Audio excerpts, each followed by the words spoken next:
Äkki see enda lõpuks ometi.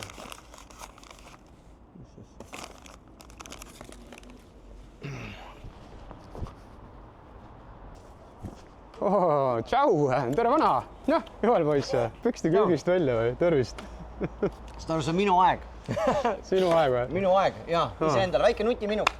Selge. Rõõm näha, näed väga hea välja. Tänan, aitäh. Kordagi lähme kööki. Tule ma näitan sulle. Sa Vanemuises oled käinud niimoodi, et seal etendust ei ole või?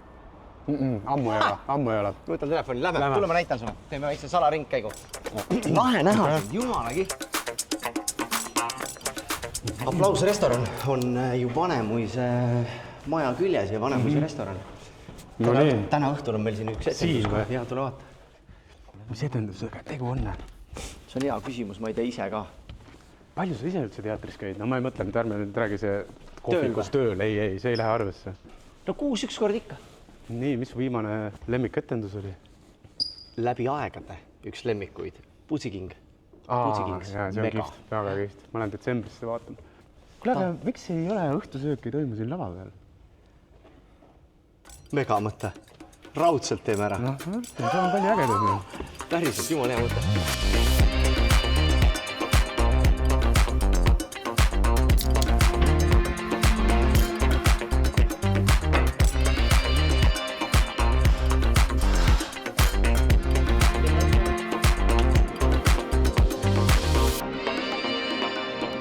No tšau! Tšau. Kuidas on sul kõik valmis? Kuule, mul on kõik valmis. Mis asja sa teed siia? See on see sinu kala, mis sa tõid mulle, need pead ja kõik asjad. Sellest tuli puljong. Ma teen väikse krevetipiski. Aasia selline touch läheb juurde ja vaata sellisesse armsasse väiksesse topsi. Tervituseks rahvale. No väga tore. Kuule, ma ütlen igaks juhuks, et üks 15 minuti pärast on tegelikult publik kohal, nii et siis lähme klaasi kokku lööma. Ma loodan, et oled valmis. Ja minul on kõik hästi. See on hea. Jaa, ma lihtsalt vaatan ja imestan, et sul on nii palju aega veel. Ma olen ainuke, kes siin praegu tööd teeb. No, kõik teised on juba lõpetanud. No, nüüd hakkab nautimisaeg ju. Jah, no mina teen tööd. No tee tööd. Tervist. Nonii, kõll. Oi! Kuule, paneme ühe klõmmi. Polegi ammu.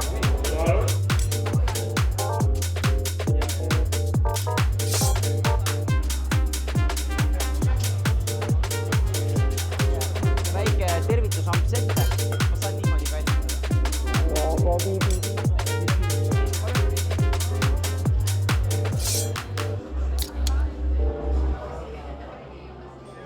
Köögikohinad 4. episood ongi juba käes.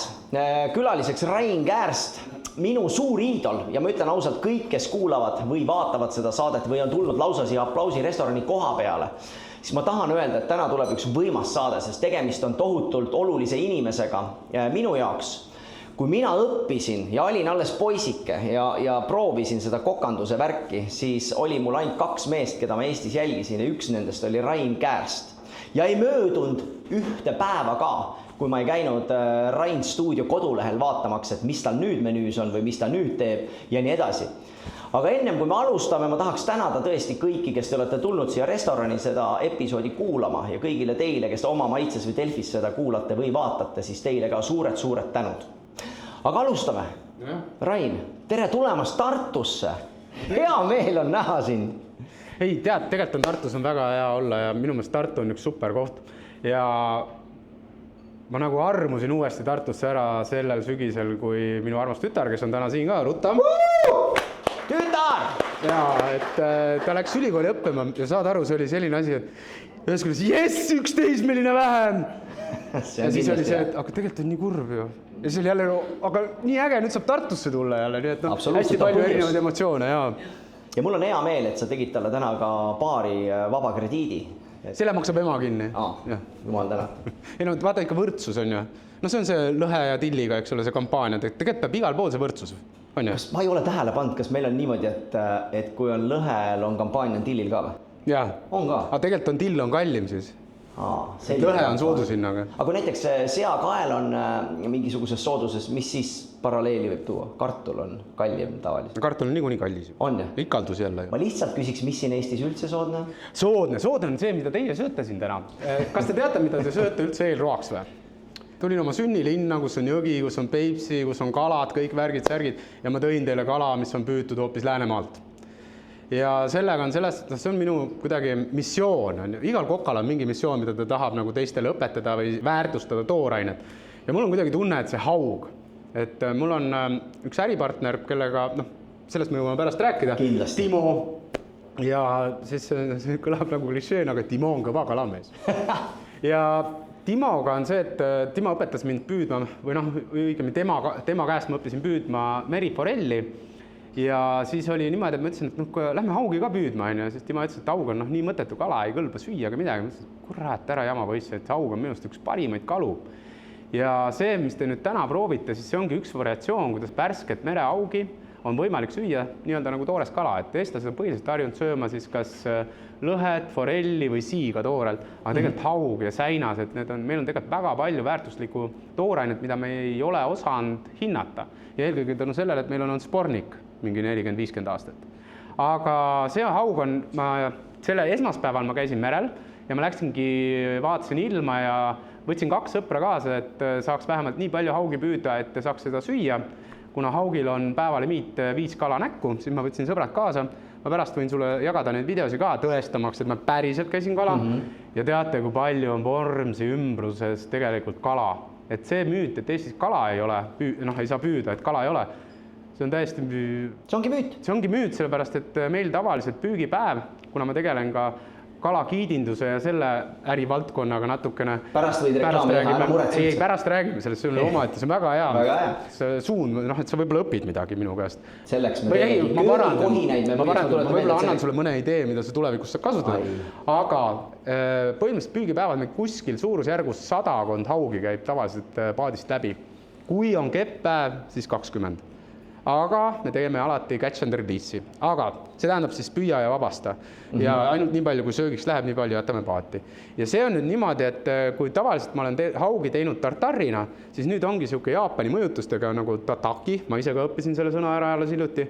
Aga põhimõtteliselt on haug on ära pileeritud, naha pealt maha võetud, hästi imeõhukeseks viilutatud, nii et tal tegelikult kõik kondid või luud, mis tal on, need jäävad sisse, aga kuna sa viilutad ta hästi imeõhukeselt ära, siis tegelikult säilib raku ja see kogu struktuur kalal säilib, aga luud ei häiri. Ja sinna juurde siis on selline Jaapani pärane, see on nüüd paranda mind, kui ma eksin, aga on soojakaste, mis on ponsu, jah. See on ponsukaste. Ja seal on veel juures siis kurgi, koriandri selline salsa wasabi seemnetega, siis on veel apelsinifileed ja natukene ürte. Kuidas teile see kombinatsioon tundus? Väga hea. Ei, päriselt. Selles suhtes ma saan aru, et me oleme aplausi restoranis ja kui keegi küsib, kus te olete, siis ja kõik saavad aru, et kui keegi midagi hakkab juba küsima juba. Ei, aga päriselt, kas sobis või midagi ka häiris teid? Ei, see oli väga hea. Ma ei hakka varjama, aga ma sain ka ühe ampsu. Selge. Ja see oli väga-väga hea. Ja tegelikult on see päris julge käik selles suhtes tõesti, et haug, nagu ka Timo, sinu sõber, eks ju, ei pidanud sellest kalast absoluutselt lugu. Ja ma pean ka tunnistama, minul on üldse error kaladega, ma olen hästi kehva kalamees ja siis ma kardan ka kalu, ma kardan ujumas käia, ma ei tea miks, aga see on mingi trauma mul, ma ei julge kala, ütleme, et kui ma käin kalal, siis ma tavaliselt sinna vette ujuma kindlasti ei lähe, see on nagu kindel. Aga mul on mingi austus vist kalade vastu, et kui ma sealt püüan ja kellegi kätte saan, siis mul on selline tunne, et nad hakkavad mulle kätte maksma, kui ma lähen ujuma sinna. Küsin ära kiiresti selle kala küsimuse ka, kas sul on ka oma trofee kala, et kõige suurem või kõige ilusam või kõige kaunim või kõige eksootilisem, kindlasti kõigil, nii nagu jahimeestel on ka trofee, et sul on ka midagi sellist? Jaa, vaata kalameestel on niimoodi, et haugi puhul loeb kala pikkus ja siis on niimoodi, et meetrimehe klubid või siis meetri pikkused. Siis tasuks angerjat püüda? Jaa, aga see just käib haugi kohta, et kõigepealt et meetrine haug püüda ja siis sealt edasi, et siis kas 120 või niimoodi.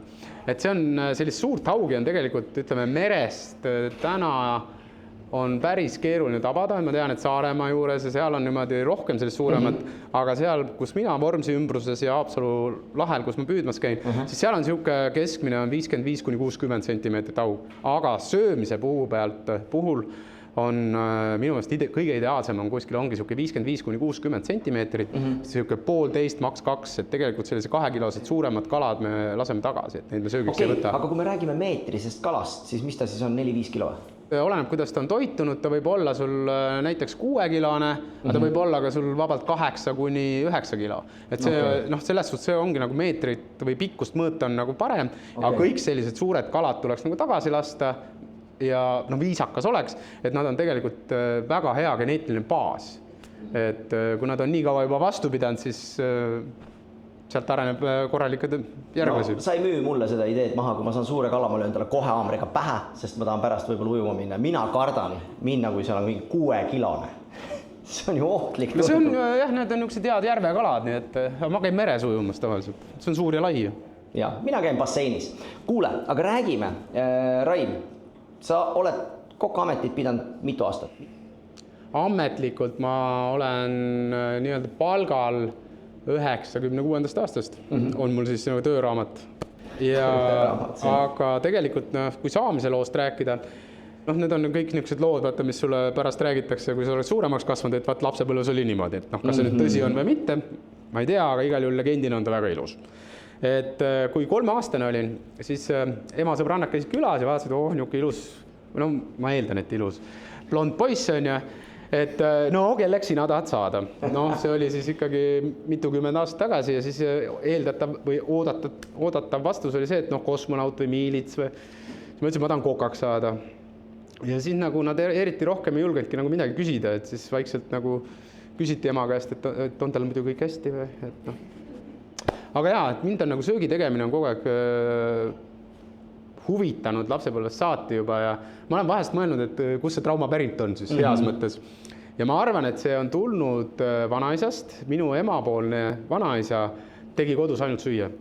Ja ma arvan, et sealt tekkis mulle millegipärast nagu nõukogude ajastule vastu oluline meesideaal, kes oskab süüa teha.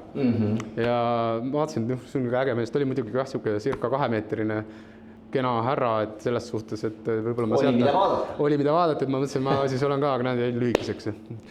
Aga jah, et sealt ma arvan, on need eosed pärit ja ma katsetasin lapsepõlves hästi palju õe pealt, võib-olla sellepärast ta natuke tige ongi minu peale, aga õel kõht valutas ja et siis oli, et söö tablette on ja olime suvilas, sest ei olnud on ja siis ma võtsin ahjust sütt, tegin ütlesin, proovi on ja siis ma vaatasin, mis temaga juhtub.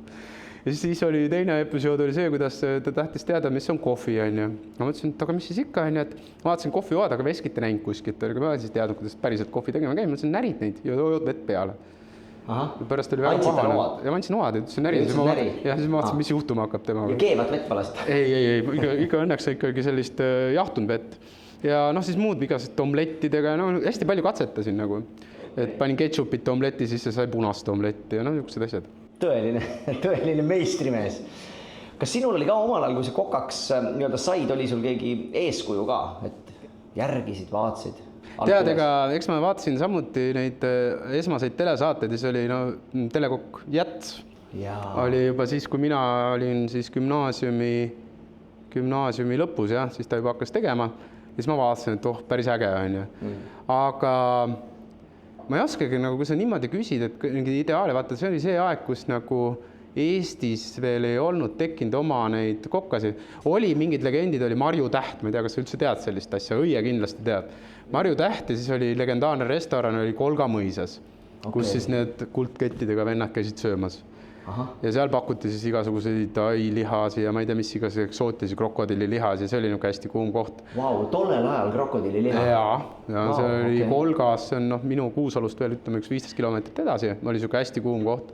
Aga meil ei olnudki, aga ma sain nagu see kinnitus, et ma tahan kokaks saada, sai siis, kui ma olin gümnaasiumi esimeses klassis, ma käisin Olümpias restoranil sees praktikal. Mul oli see võimalus, et tänu tutvustele, midagi ei ole parata, siis ma sain sinna kööki proovima, et mida tähendab siis suurköögis töötamine.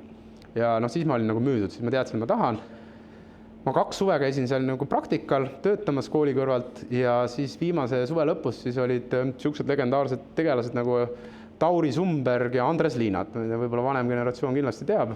Sumberg on küll tuttav. Ja Andres Liinat oli omal ajal kõva korvpallur ja siis nad koos tegelikult siis ajasid või tegid sellist restorani äri ja nende juhtid oli Hotell Olümpia. Ja kutsusid mu vaibale ja ütlesid, et nii, et näe poiss, et siin on sulle võimalus, et me stipendeerime sind ja sa võid minna, siis vali endale ülikool, kuhu sa tahaksid minna kokandust õppima ja me maksame selle kinni. Noh, muidugi, kuna Sumberg juba tol ajal käis New Yorgis õppimas hotellikoolis, siis ta ütles, et kuule, et lihtsalt vihjena, et proovi sisse saada The Culinary Institute of America, et see asub seal New Yorgi osariigis, on üks maailma kuulsamaid Coca-Cola. Ja noh, siis mul ei olnudki midagi, siis ma terve viimase gümnaasiumi klassi siis tegelesin sellega, et sinna ülikooli sisse saada. Tegin TOEFLeid ja mis, ma ei mäleta, mis need küpsuseksamid on, ja sain need kõik tehtud, sain ülikooli sisse. Ja siis noh, edasi oli lihtsalt, et kui maksad, kui on raha, et õppe kinni maksta või see õppeaasta, siis ei olnudki nagu probleeme.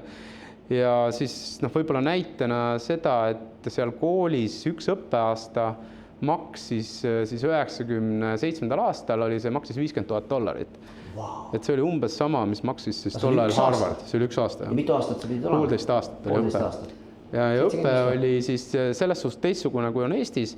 Või noh, ütleme meie mõistes, et see on intensiivõppeprogramm, mis tähendas, et iga kvartal võeti uued õpilased peale ja sa põhimõtteliselt siis terve aasta läbisid erinevaid klasse ja sul oli kogu selle aasta vältel oli 2 nädalat talvel vaheaega ja 2 nädalat suve vaheaega. Ülejäänud aja sa kogu aeg õppisid. Ja see kool oli tehtud siis sellisesse vanasse Munga kloostrisse, ta nägi välja siuke nagu lossi moodi, eraldi kamp. Harry Potteri stiilis ja noh, muidugi sellest võiks nagu eraldi veel rääkida, sealt oli noh, see oli mõnes mõttes siuke nagu siuke sõjaväekooli moodi. Hästi range kord oli ja hästi palju oli õppida, aga noh, seal võimalused olid nagu meeletud, mis seal olid, et eraldi näiteks oli raamatukogu, siuke noh, ma ei tea, võib-olla siis meie Ermäki. No võib-olla natuke väiksem kui ERM ikkagi, aga see oli siis ainult kokaraamatuid oli seal. Pluss videoraamatukogu. Noh, selles suhtes seal oli ikka nii metsikult palju seda materjali, mida sai kõike kasutada, läbi töötada ja selles suhtes väga ägeda kogemuse sain sealt, jah. Tegid selle ilusti läbi? Tulid tagasi? Praktiliselt cum laude. Ja mis sus sai siis? Olümpia hotelli peakokk? Ei. Tol ajal minust sai Olümpia Elisee köögi siis peakokk abi ja mul oli au töötada koos Imre Kosega. Väga super lahe. Väga huvitav, jah. Hästi temperamentne inimene, väga huvitava kogemuse sain sealt. See on naljakas, sest et ma ennist ütlesin, et ma olen 2 inimest nagu, et kui mina õppisin ja poisik olin, siis oligi Imre Kose ja Käärst. Ja, no Imre Kose on selles suhtes täielik kunsting, et väga äge oli temaga selle koha pealt nagu näha, kuidas nagu loominguliselt asjadest läheneda. Ja siis ma vist töötasin aastakese koos Kosega ja siis ma tegelikult tegin kannapöörde ja läksin või noh, pakuti kohta siis peakondiitriks Cafe Boulevardi. Wow, okay. Nii et selles suhtes oli nagu peakondiiter Cafe Boulevardis ja kus sulle Liie Britsenit teada? Ja ma just enne siin seda legendi, ma tean Tartu legendi, aga ütleme, see oli minu jaoks nagu nii kauge legend. Selles suhtes kauge, et noh, et iidolina vaates, et ega selle kondiitrimaailmast ma nagu Eestist väga ei teadnud, aga selle 3 aastaga, mis ma siis töötasin peakondiitrina Olümpias, siis ma tegelikult õppisin tundma seda ringkonda väga ja seal oli, ma arvan, et Õie teab ka, oli selline korüfee nagu Urmas Jalakas. Ja kahjuks küll, aga tema oli nagu selles suhtes see, mis kunsti võib teha, ütleme siis figuuride loomisel ja tortide kombinatsioon, see oli äge. Ja see kestis 3 aastat ja hea on näha, et kusjuures mõned tordid, mis ma tol ajal tõin sinna kondiitritööstusesse või sellesse, on senimaani. Ja see kusjuures sa ei kujuta ette, kui siga kasumlik see äri oli. Meie tordiäri, no selles suhtes tol hetkel volüümid, mis me müüsime, see oli krooni ajal, ma arvan, et rekord oli see, et kui meil olid naistepäevad või asjad, me müüsime peaaegu 50,000 eest. 50,000 eest päevas. Sealt see sinu kooliraha ju tuligi. See oli hästi kihvt aeg ja selles suhtes seal oli eraldi klientuur, oli nagu hoopis teistsugune, et ma võisin teha, mis ma tahtsin. Ma sain tuua Eestis esimesena šokolaaditrühvlid mängu. Käisin šokolaadi õppimas Belgias, see oli äge, siis jäätisid hakkasime tegema seal ise koha peal ja see oli kihvt selles suhtes nagu üliäge oli, et noh, et hea koht, kus õppida, et sul on kõik seadmed olemas, sul on sellised omanikud, kes lubavad sul nagu, ma ei tea, kõik ideed lendu lasta. Aga seal on jällegi see, et see kool andis selles suhtes mega aluse, et põhimõtteliselt ma panin kooli rasva pealt. Et see, mis ma koolist õppisin selle kokanduse kõrval kondiiterist või pagarist, seda ma kasutasin ära, aga mis ma loen nagu enda tugevuseks, oli see, et ma tõin nagu sellesse, ütleme siis, mina nimetaksin seda vanasse Pulevardi ja Viru kohviku aega, tõin nagu sellist lähenemist, et asju saab miksida. Ehk et selliste vanade traditsioonide murdmist hästi palju.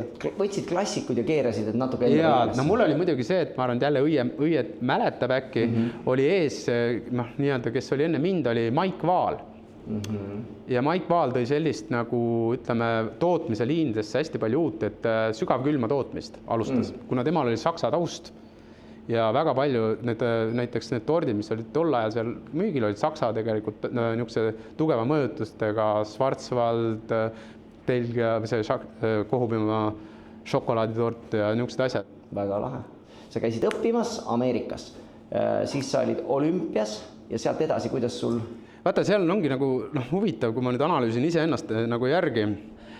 Ma natukene nagu karjääriredelil saavutasin liiga kiiresti, et ma olin 21-aastane ja ma olin Cafe Boulevard peakondiiter, mis oli seda oli liiga kiiresti, liiga palju, okay. Et mul ei olnud nagu enam sealt kuskile areneda ja eks see muidugi ego teema oli ka, eks ma olin, ma arvan, sel ajal, ütleme, 20-selt ma olin ikka suhteliselt väga rõve inimene, väga vastik inimene, täna ma ei tahaks temaga kokku saada.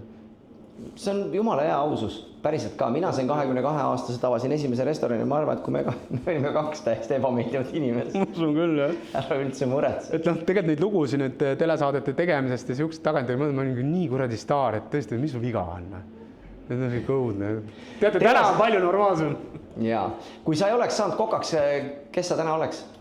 Mõnes mõttes mul on lapsepõlv on hästi lihtne olnud, et ema oli psühholoog, isa oli ehitusettevõtja ja mul ei olnud tegelikult selle 90-ndate alguses, meil ei olnud nagu rahamuresi, et et selles suhtes, et ütleme, et me saime reisida juba siis nii kui Eesti Vabariik läks, et mul on nagu selle koha pealt on nagu väga hästi läinud, aga nad ei, ma tunnustan neid selle pealt, et nad ei hellitanud rahaga ära, et me ikkagi pidime ise teenima, ise kasvatama ja mingid siuksed asjad, et see on päris äge nagu. Aga tulles tagasi nüüd sinu küsimuse juurde, siis on see, et kui isa teada sai, et ma lähen õppima kokandust, siis ta põhimõtteliselt viskas kellu nurka. Ei, siis oli nii, et tuli nagu sinna akna juurde, ta sõitis tollal 300-se Mersuga, ütles, näe poja, näed seda autot, jah? Ma tõin endale just uue Bemmi. Sina seda autot ei saa. Sa läksid kokandust õppima, mitte ehitust. Kuule, teeme suure aplausi ja väikse vaheaja. Jaa, aga ma tahtsin veel öelda, et selles suhtes, et täna ma saan isaga väga hästi läbi, kuigi pärast seda me vist 2-3 aastat ei suhelnud oma vahel, aga see ego laks temale sai nagu, ta nägi, et tegelikult ka kokandusega saab raha, või selles suhtes olla edukas, ja siis ta nagu leebus. Nii et tegelikult mul on väga hea isa, ärge mind palun valesti mõistke. Ei mõista. Kuule, aga lähme teeme tööd. Jah, teeme süüa.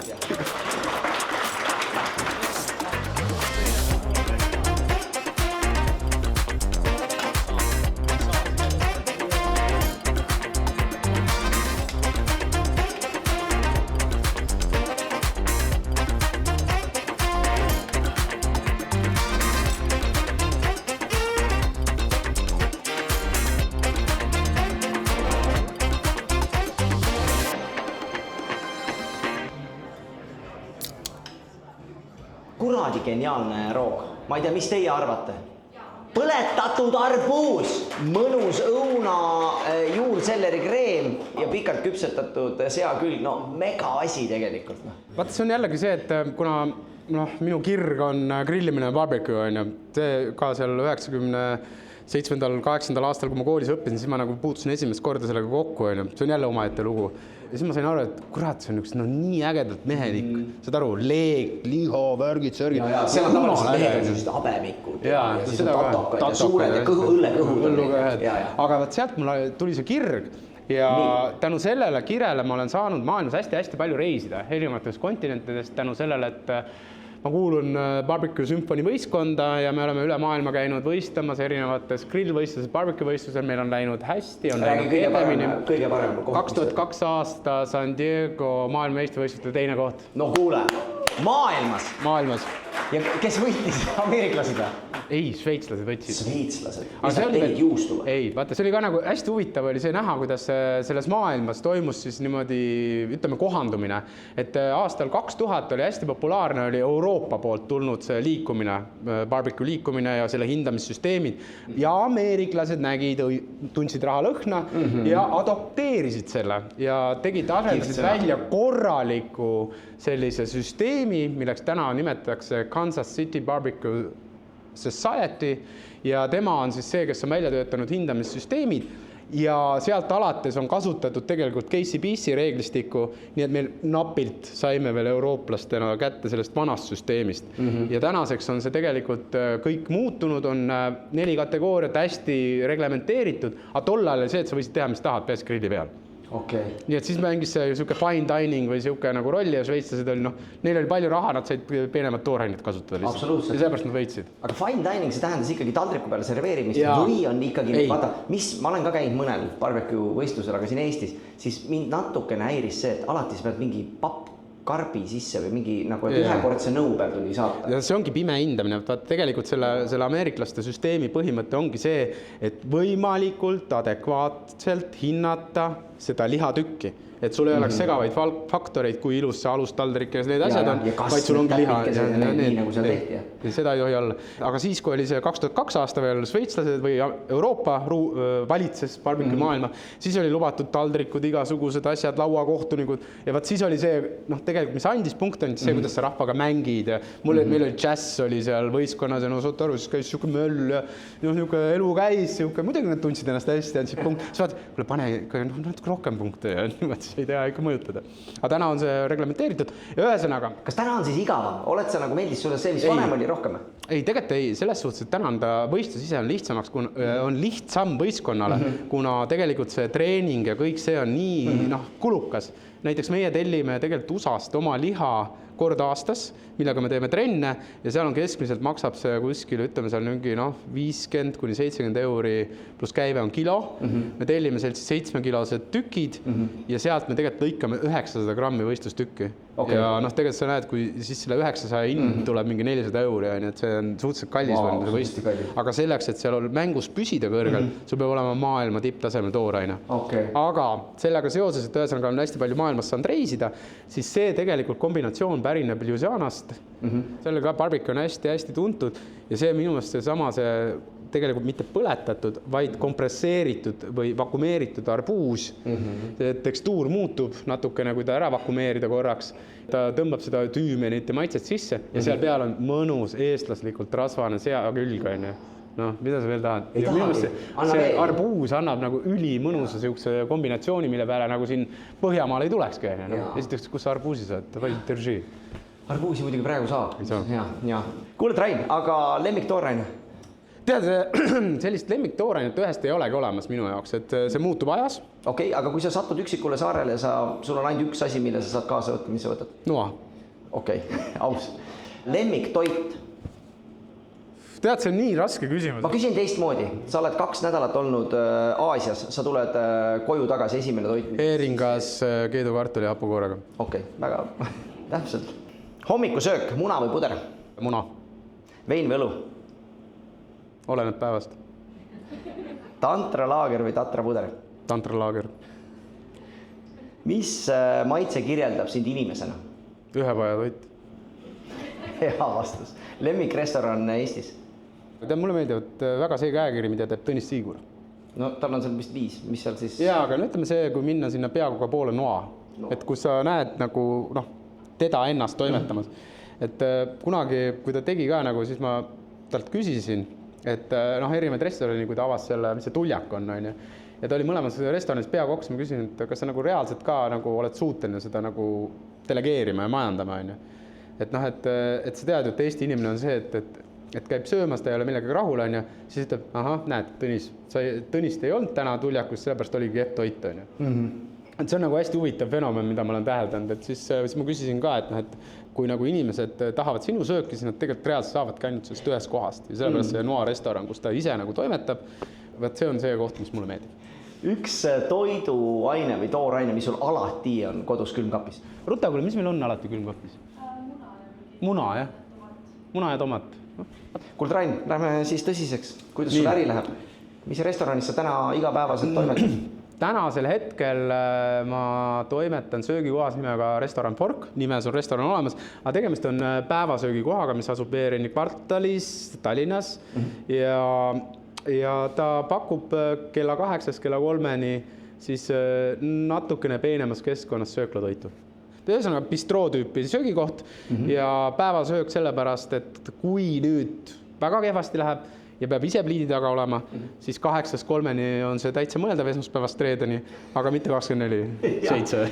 Aga mina tean sind sellest ajast, kui sa tegid Eesti mõistes ikkagi nagu nii-öelda ülemise otsa cateringi. Te olite ikkagi, ma ütleks ausalt, Eesti number 1 catering. No üks ei olnud, me olime, ütleme seal jah, tol hetkel oli... Minu jaoks olite te number 1. Väga vabandust, aitäh sulle. Aga mis siis juhtus? Täna sa ikkagi oled nagu tulnud nagu tõesti, nagu sa ise ütlesid, sööklat tegema. Jaa, ei no cateringi me teeme ikkagi, et tegelikult Rain Stuudio catering on olemas, küll on pankrotti selle ajaga läinud Rain Stuudio. See on nagu niisugune asi, et... Kas Rain Stuudio oli see nii-öelda kokka, mis... See oligi tegelikult see keha, mis nagu siis tegeles cateringiga ja tegeles ka restoranide äriga. Meil oli isegi Tartus restoran siin, Taskus ja... Õige, issand, aga selle te saite vist uksed lahti ja kohe panite kinni? No kuskil aasta jah, et see oli see, ütleme, et ma ise, vaata, iga otsid neid põhjuse, et endale nagu maha müüa, et tegelikult ei läinud ju kehvasti, et idee ei olnud kehv. Ei olnud. Aga me tegime sellise koha, nagu oli pasta, niisuguse kontseptsioon oligi värske, kiire pastasöögi koht. Aga ilmselgelt tudengitel ei olnud nii palju raha selle ajal. Tead, see oli oma ajast ees, ma arvan. Ma arvan ka, ma tahtsin sinna jõuda. Teine Rain teeb seda. Seal üleval, Da Vinci on nimi ja ta teeb täpselt seda asja. Aga see kõik jäi sellise 2008-2009, kui oli selline tõsine krahh. Kas see oli sinu jaoks nagu suur krahh? Kui hullusti sul läks? Väga suur. No tegelikult oligi, et see lõppes minu jaoks pankrotiga. Ma lohutasin küll ennast sellega, et kuna Ameerikas öeldi, et kui sa ei ole pankroti läbi teinud, siis see pole nagu õige ärimees on ja ma mõtlesin, et ma olen toitlustusäri sees. Ma ise näitan, kuidas see käib. Aga see oli tegelikult väga kurnav, et ma arvan, et perele ka, et oli ta ikkagi suhteliselt, ütleme, et kooli mõttes ei tahaks, et sõber seda läbi peaks tegema. Et meil isegi oli selline moment, kus meil ei olnud tegelikult, või ma ei julgenud öelda kodus, et meil ei ole raha, et poodi minna. Ja telefonikõned ja sellised parastavad kõned, et see oli tegelikult sellest väga keeruline aeg minu jaoks. Ja ma tahtsin nagu teha seda niimoodi, et võimalikult, et punkt 1 töötajad minu poolt saaksid kõik, eks ole, oma palgad kätte, kuigi töötukassa ka aitas seal. See emotsionaalne pettumus, mis tuli töötajatelt, et mina ei olnud suuteline neile selles kriisikeskkonnas pakkuma tööd, kindlust, et see oli väga suur pinge ja paljud töötajad tegelikult ka solvusid selle peale, et ma saan aru, neil oli keeruline mõista, aga õnneks, mis mul jällegi võib-olla selles suhtes on lihtsamini läinud, et ma nagu kuigi kaotasin kõik, siis 6 aja pärast ma sain uuesti alustada uute põhimõtetega ja sealt me alustasimegi Delta Cafeega ja siis oli nagu need tingimused, mis me saime suhteliselt tead, kuna see kriisist kinnisvara arendaja hakkas seda büroohoonet nagu täis panema ja seal me saime suhteliselt kiiresti jalad alla ja siis meil tegelikult 3 kuuga me taastasime cateringi mahud ja me saime endale väga hea kliendi, me saime Skype'ile teha suvepäevi, mis oli nagu mega hea üritus ja siis kuidagi nagu hästi kiiresti saime jalule, siis mul sündis ka kõige noorem poeg samal aastal, siis 2009, nii et sellest kõik nagu jooksus kokku. Päris emotsionaalne või see kõik olla? Kusjuures selle poja sündimisega oli see, kuna ta oli mul 3. laps, on ju. Ja siis oli niimoodi, et kodus ma ütlesin, et nii, kallis naine, 10. juuli, mul on Skype'i suvepäevad, meil on tihe programm, ma pean kell 7 jatsuga laval olema, räägime, mis barbecue'd me kõik meil teinud. Teeme niimoodi, et kui see Revo sünnib, siis mitte 10. Läksin hommiku kella 4 tööle ja mis sa arvad kell 5, mis kõne tuli? Tule ruttu! Kuule, mul tulid veel. Okei, mina haiglasse, ma tulen siis järgi, et rahulikult on ju, et läks haiglasse ära, siis ma tegin mingid asjad ära, kogu aeg olin telefoni otsas. Küsin, kuidas nüüd on, kuna 2 lapsega oli kogemus, et 12 tundi läheb aega. Mis ma siin varem näen? See on tööd igava. Ja siis oli niimoodi, et lõpuks tead, nüüd hakkab küll tulema. Ja siis ma ütlesin kell 5, ütlesin, et okei, käisin duši all, võtsin väikse siidri, võtsin taksoga, läksin siis sünnitusmajja. Väga tähtis siidri. Ja kusjuures oli, seepärast närvid tuli ära rahustada. Ja siis ma, Sten Tampkivi oli tol ajal oli see Skype'i juht ja kuna ta oli ka minu lennus käinud, Miina Härmas, siis ma teadsin ja siis ma ütlesin, kuule Sten, et sorry, aga nüüd on niimoodi, et Jäts läheb ise lavale. Ja siis oli niimoodi, et kell 7 pidi minema Jatsi alla lavale ja kell 7 täpselt punkt sündis poeg. Vau, vot see on märk, kuule, täitsa uur. Mis on kõige parem, ma olin haiglas 10 minutit enne lapse sündi. Ei noh, kogenud 3. laps, mis siin on, ma tean, ma tulen täpselt õigeks ajaks, mis ma tulen 5 tundi varem siia passiva, mis on passid, ma tean. 10 minti, siidem sisse, kohal, põmm, tee ära. Tead, jumal tänatud. Ja kas sa läksid tööle ka? Tagasi ma mõtlen, raudselt läksid.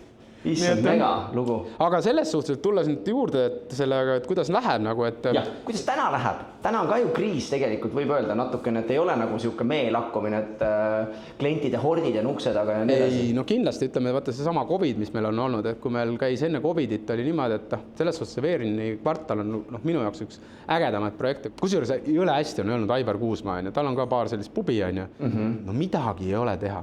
Mõne koha peal on jumal kust. Ja täpselt nii on. Tõesti. Et seal mingi koht on, mis fenomenaalselt toimib ja põhimõtteliselt kõik nagu peaks klappima, aga teine koht ei toimi. Ei no mingid energiad on, midagi peab seal olema. Ja vaata Veerini on siuke koht, et seal oli Transferwise ja kuidagi siuke innovatsioon ja kõik asjad. Ja see nagu toimis niimoodi, et meil käis seal enne COVIDit oli 800 inimest käis söömas päevas niimoodi, et me tegime kell 8 tegime lahti, hommiku käis mingi 70 inimest hommikut söömas, 11:30 hakkas tramm pihta, kella 3-ni välja ja siis meil tuli niimoodi, et me mõtlesime, teeme töötajatele siis tänuürituse ja kutsusime teeninduse, et keegi räägis teenindamisest, et niisugune ilus, et läheb, äkki saavad mingi tee ja siis teenindaja ütleb, et kõige tähtsam on see, et tuleb tere ilusti öelda ja küsida, kuidas läheb ja pakkuda. Siis ma mõtlesin, et kuule, et tead, et Karin, et meil on nagu see, et meil on ühe kontakti aeg on 19 sekundit, et tere ja rohkem ta ei jõua. Tere, leiva ka, edasi, mida? Põhimõtteliselt oligi, et lõpus oli see, et 19 sekundit oli ühe kontakti maksimaalne aeg. Rohkem ei saanud kulutada, seepärast siis ei jõudnud ära teenida. Aga sealt tuli ka nagu hästi hea kogemus. Pärast COVIDit kõik läksid kodukontorisse ja täna meil käib 300–400 inimest on heal päeval. Transferwise ehitas endale uue maja ilusa, nüüd on ainult Bolt, aga ikkagi see kvartal toimib, meil tehakse sünnipäevasi hästi palju. Ja tead, mis ma pean sulle tegelikult ütlema, mis ma enne ütlesin, et tegelikult ma selles suhtes, et cateringi poole pealt mul ei ole nii head aastat olnud selle 15 aasta jooksul, kui on täna. Kui on see aasta 2025. Ja see ongi see sünnipäevasid tehakse, pidusid tehakse. Peod ära, aga suured just, et keikad on, cateringidega me oleme saanud kuidagi niivõrd hea niši endale, et me jaotamegi ära, et me teeme võib-olla sellistes suuremates 600-700 inimeste üritust, et me teeme mingit ühte osa, ehk me teeme näiteks pearooga või siis õhtusööki. Et ei võta nagu kogu asja? Ei, me võtame koore ainult. Te võtate selle hästi kõige raskem. Et selles suhtes tegelikult on nagu päris hästi läinud, aga et ütleme see, mis see pankrotiga seoses nüüd, mis oligi kogemus, mis sai mulle selgeks, oli see, et suurt sellist, nii vabandust väljendust, kolhoosi on väga raske nagu üleval hoida. Kui sul on 50+ töötajad ja tuleb mingi hetkeline kriis, mis võib kesta kas või 3 kuud, siis tegelikult sa sööd ära oma reservid mega kiirusega ja sa ei suuda adopteerida oma äri nii kiiresti ümber, et minna nii-öelda säästurežiimile. Siis täna meil on 9 inimest tööl. Kui on vaja, meil on suured cateringid, me palkame inimesi juurde ja meil on võimekus teha ära 2000 inimese cateringi. Nii et selles suhtes... Jumala õige. Aga mõtled, see 2000 inimese üritused, et kuus rohkem ei peagi rabele. Ei peagi, jah. Kuidas sa ennast nagu vaimselt hoidsid? Ma mõtlen, et see oli ikkagi päris perses. Ei, ta oligi nagu selles suhtes hästi keeruline, et just nagu selle ärevuse ja magamise ja sellega, et No kokad joovad ka päris palju. Jaa, aga see joomine tuli pigem siis, kui perega seotud. Ta ikkagi tuli. Ei, mul on nagu selles suhtes huvitavalt ongi, et ütleme, minu elus on täna nagu selline äge, või ütleme, selles suhtes huvitav situatsioon. Ma nagu oma keskea kriisi, ma kogu aeg mõtlesin, millal see tuleb, millal see on 40, no kas nüüd on, no ei saa aru, Aga see tuligi nagu nii vaikselt, et ma saanudki aru, et ta tuli. Aga ta tuligi sellega, et tekkis nagu see, et enesehinnang läks alla, depressioon, siis mõtlesin, et kurat, et kas ma olen midagi saavutanud, et kas ma olen või mis ma olen ja kogu oma sellise depressiivse iseenda halamisega ma kaotasin ära oma suhte naisega. Suhte naisega, okei. Ma jätsin ta unarusse ja vaat see kriis on palju hullem kui ärilised kriisid. Et see, kui sa ükselt kavastad, et tal on keegi teine. Assa vana. Ja vaat see oli ikka, vaat see pani jooma. Okei, kas me võime öelda, et see on tänaseks läbi? No eks ta on selles suhtes läbi, aga see, ütleme, see 3-4 aastat ja ütleme siis ka nagu üksi olemise periood ja lastega suhet, et tegelikult see on nagu päris keeruline olnud, aga ma ütleks tagantjärgi, et väga hea jällegi, et see on olnud, seepärast, et ma olen nagu väga palju saanud aru, kes mina olen, mida mina teha tahan. Te olete täna koos? Jah, täna meil on koos. Aga see ongi nagu huvitav, et tegelikult me oleme lahutatud, aga nüüd me saame olla nagu Pruut ja Peigmees. Jaa. Jumal äge ju. See on vana jah. Ja vara on ära jagatud. Ei, vara nagu, see vara on vara, see tuleb ja läheb. Absoluutselt nõus. Aga inimesed on need, kes on olulised ja sealt nagu tegelikult üks asi veel, mis ma tahtsin sulle öelda nagu ettevõtluse poole pealt, et igalühel on oma filosoofia ja minu filosoofia, mis tuli ka tegelikult selle koroona ja kõige selle lahutuste asjadega on see, et ma teen oma hobid rahaks. Ehk see kalandus ja see vaat see ongi jah, et las teised maksavad. Aga kust me teame, kust me saame vaadata näiteks, et ma tahan, et Rain tuleks ja kiidiks mind, on see? Jaa, ei, see on täitsa võimalik, on olemas selline koht nagu on nestfish.ee ja see ongi niimoodi, et mul on nagu 3 partnerit elus. Mul on Allan Kuning, kellega me koos teeme siis toitlustusäri.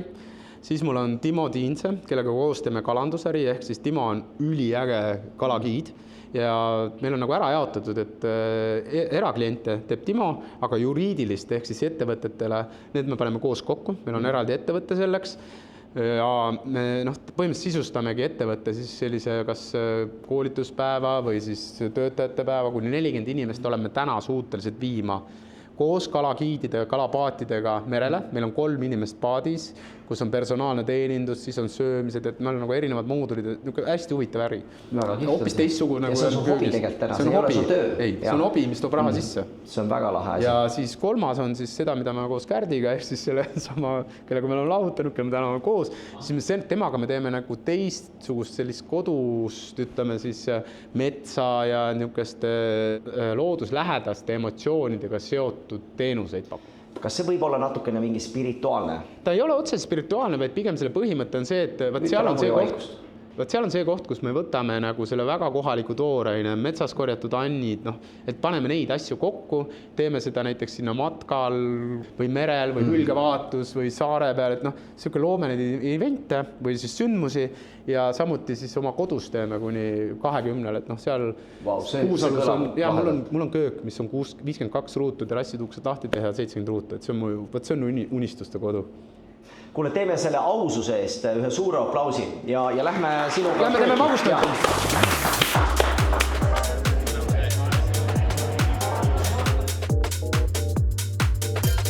Rain, täna oli sinu pearoog tõeline tegija. Kui keegi tahaks seda nüüd kodus järgi teha, siis...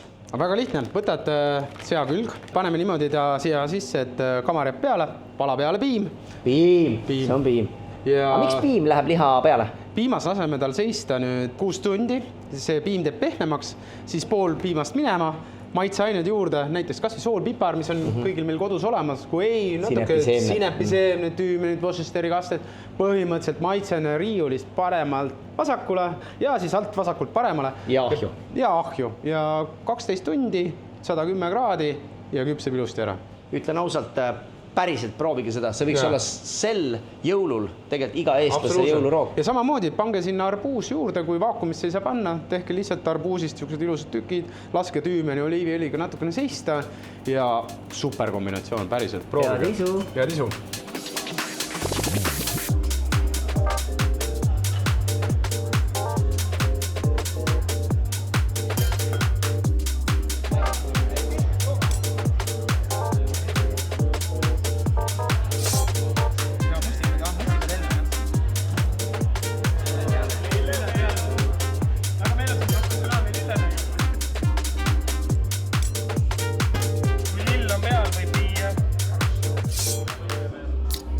Sama magustoit, mis te täna sööte, see ei ole üldse minu idee. See idee tegelikult pärineb ühelt üritusturunduse, Kristel oli ta vist nimi. Kunagi grillimisele oli vaja magustoit, endal ideed jumala otsas. Ja siis ta ütles niimoodi, et aga tehke see nagu õunast ja mingist nagu smörr on ju. Ma ütlesin, mis kuradi smörr on ju. Ja see on siuke magustoit, et sul on küpsis, vahukomm, õun ja niimoodi. Päris, kuidas ma serveerin. Ja siis kuidagi sealt arenes see asi välja, et me hakkasime guugeldama, otsima ja siis selle idee kohandasime, nagu võtsime seda Rootsist, seda smörri või niisugust plaadi magustoitu, USA stiili ja teine, mis sinna juurde siis on tegelikult niisugune vaniljavaht või mis tal on siis see, et vaniljakaste vahukoorega, natuke suhkrut ja apelsini juurde, et seda happelisust, et vahukoore rasvasust alla tuua. Ja see magustoit tegelikult, nagu täna olete näinud, siis need toidud, mis on saanud inspiratsiooni või ideed kuskilt saadud, on tegelikult hästi lihtsad. Et mulle meeldibki seda, et toitu hoida lihtsana. Aga ma küsingi siit, aga kus siis Rain Käärst täna saab inspiratsiooni? Raamatud, filmid, reisimine, kust tulevad sinu mõtted? Tead, see tegelikult tulebki kokku, et ikkagi ta lähtub sellest, et kasutas, seda filosoofiat, mida ma toidu puhul kasutan, ongi see, et kui sa märkad midagi, mis sulle endale meeldib, ilmselgelt kasuta seda. Kui seal on mingit autori küsimusi, siis tunnusta seda autorit ja põhimõtteliselt tee seda, mis sulle endale meeldib. Ma olen niisugune, täna ma võin öelda vanakooli vend, mulle meeldib, et kõht peab täis olema pärast restoranis. Et see, et pärast minna seda hot dogi sööma või kabanossi, siis on küll armet. Minu jaoks tuli natuke üllatusena, ma ütlen ausalt, meil oli siin esimeses saates oli Mihkel Heinmet, siis tema portsud olid ikkagi siuke 500 grammi oli pearoog, sinul oli siuke 300. Ma vaatasingi, et kas midagi tuleb veel, et kus kartulid on. Kusjuures tegelikult siin on väga hea on siin tanki panna kohe, et tagasisidet anda sulle. Aga kus on leib? Miks leiba lauale ei olnud? Rain Käärsti õhtusöök, Joel, kus on leib? Kus on leib? No ma küsingi, kus on leib, Mihkel Heinmets tuli oma leivaga. Ja väga hea leib oli, kurat, ma ütlen ausalt. No sa oleks võinud, mis teil seal Tallinnas on, Kirde sai või? Midagi oleksid võinud sa võtta. Tead sa üldse, miks neid tuuakse kohe esimesena lauda, kui sa restorani lähed? Olete mõelnud kunagi, miks teil tuuakse need asjad sinna lauda? Ei, aga see on ju rumal, kui keegi toob leiva, siis sa sööd kõhu täis ja sa tellid ju vähem. Äriliselt ju täiesti loll mõte. Ei ole, tegelikult see on väga lihtne loogika seal taga. Sa annad tegevuse inimesele. Siis kui tal on kõht tühi, tal on see tegevus, sa ei anna talle tervet pätsi leiba, sa annad talle pool kääru ainult, aga siis on tegevus vähemalt, saad noppida midagi. Kuule, räägime nüüd lõbusatest asjadest. Sa oled teinud ikkagi Eesti, nagu sa ütlesid, kuni 2000 inimesele cateringi. Kindlasti on midagi läinud nässu. Räägi nüüd neid lugusid. Tähendab, neid lugusid on nii palju. Selles suhtes, et hästi palju on köögis tegelikult, mis juhtub, on situatsiooni komööd või situatsiooni naljad või kuidas see siis öelda. Stand-up. Et neid on nagu võib-olla keeruline edasi anda, aga mis on nagu hästi, mis tavaliselt juhtub, on see, kui sellised hästi huvitavad persoonid saavad kokku.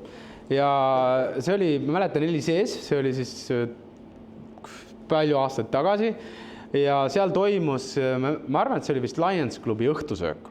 See tähendas, et Tallinna Eliit koorekiht oli koos. Ja seal ühes lauas istus Hannes Võrno.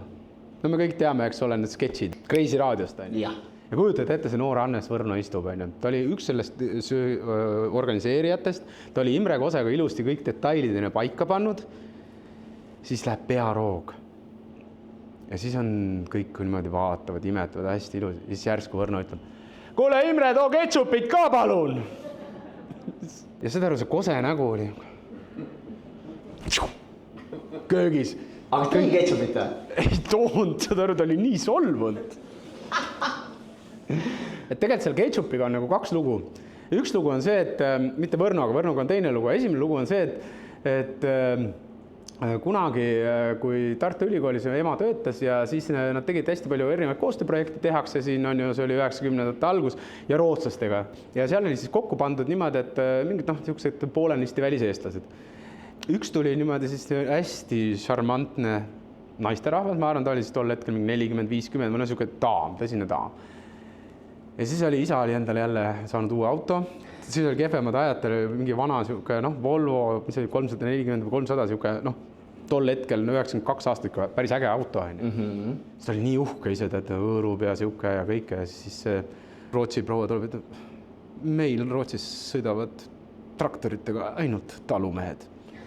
See isa nägu läks nii mössi. Ja siis teine moment oli see, kui ta ütles niimoodi, issand, ma näen, see on ketšup laual.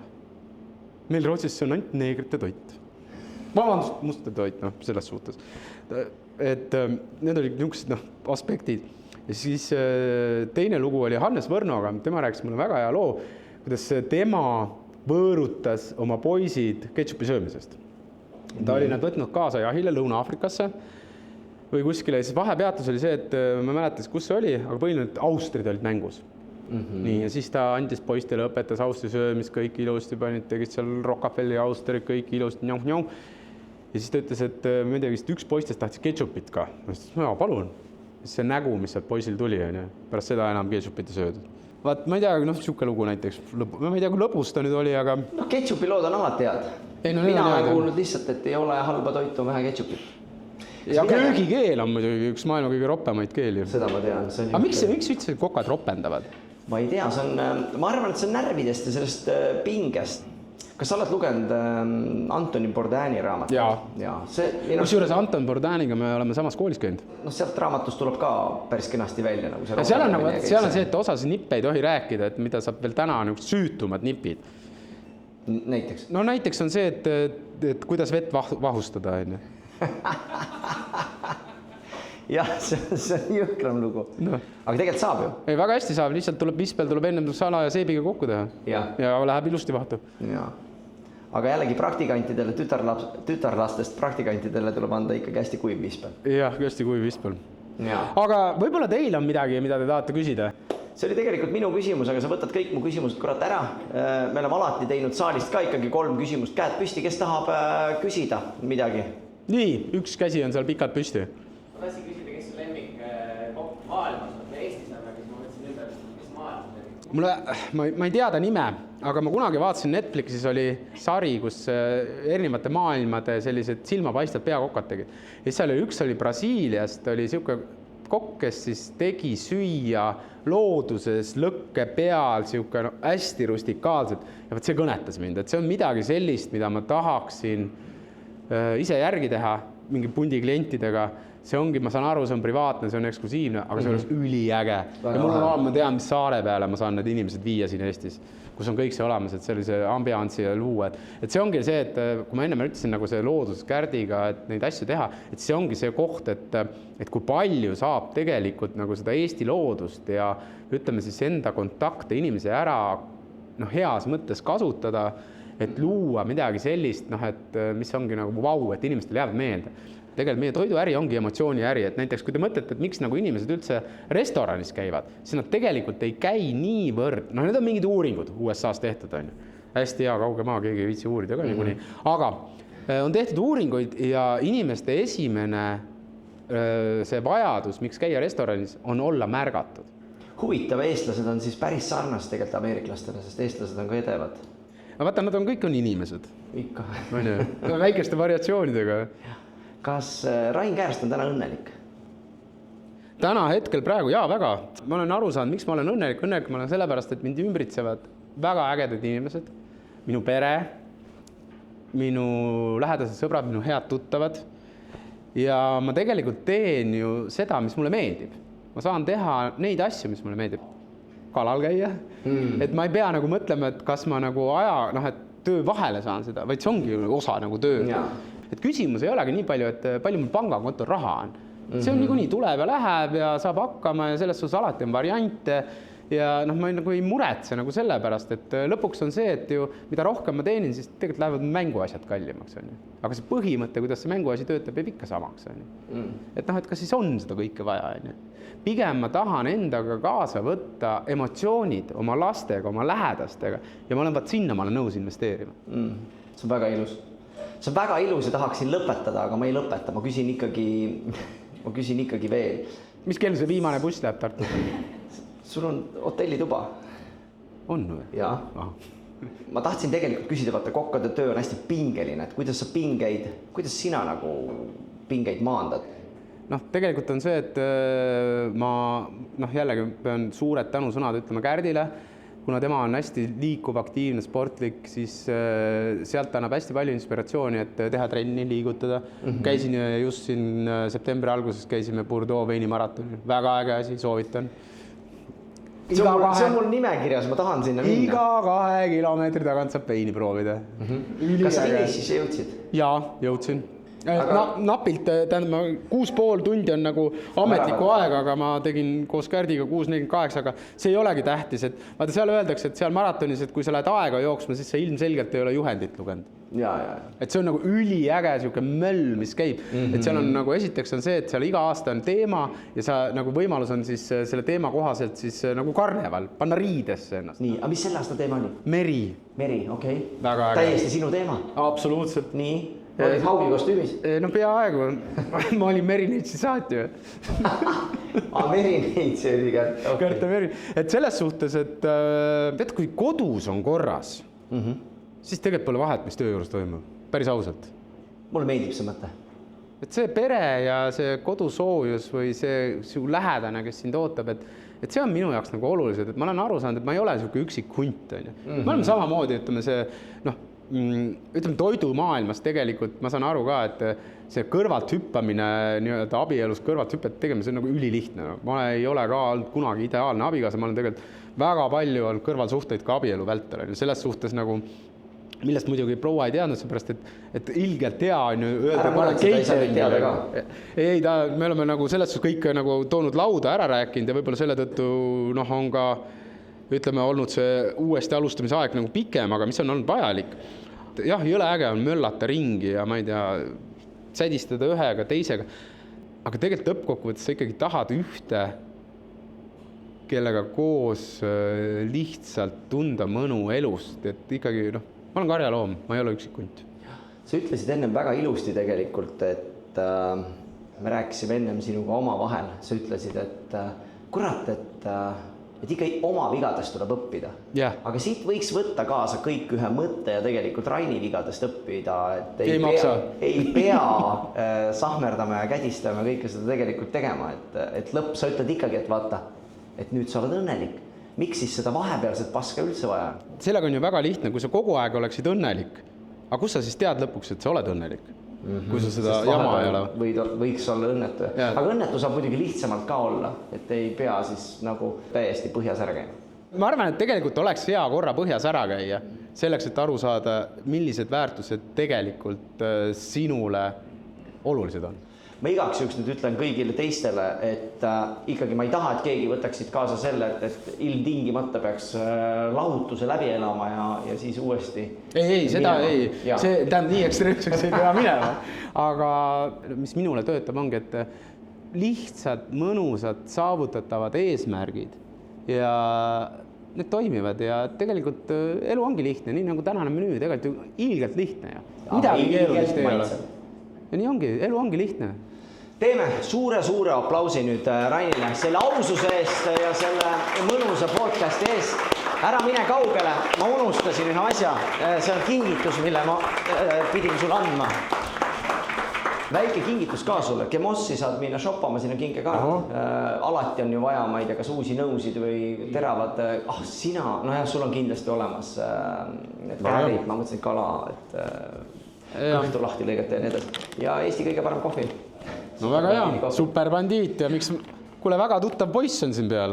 Ta ongi üks superbandiitidest. Kuulge, aga suured tänud teile ja siis, mis see on, 2 nädala pärast uus? Jaa, kõigile kuulajatele ja kõigile, kes siin kohapeal on suured tänud teile, et köögikohinas kohal olete. Järgmises episoodis on külaliseks ääretult kihvt inimene. Kas sa tead, kes on Salti restorani asutaja? Jaa, see on hästi, nime jälle ei mäleta, aga... Tiina tuleb meile külla. Hästi äge ja šarmantne naisterahvas. Halloweeni erik 31. oktoobril koos Tiinaga ja sealt edasi juba on meil 11. detsembril Õie Britson, nii et soetage pileti taskust ja näeme järgmisel episoodil. Tšau!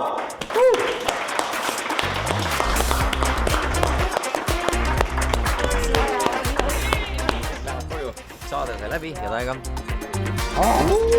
Päris hea on. Kuule, super. Kuule, aitäh sulle. Mõtlen, mega tänud sulle selle aususe ja siiruse eest. Ma arvan, et kõigile meeldis. Kuule, aga lähme. Nii, kus me lähme nüüd? Lähme vaatame Tartu elu. Sealpool, tule.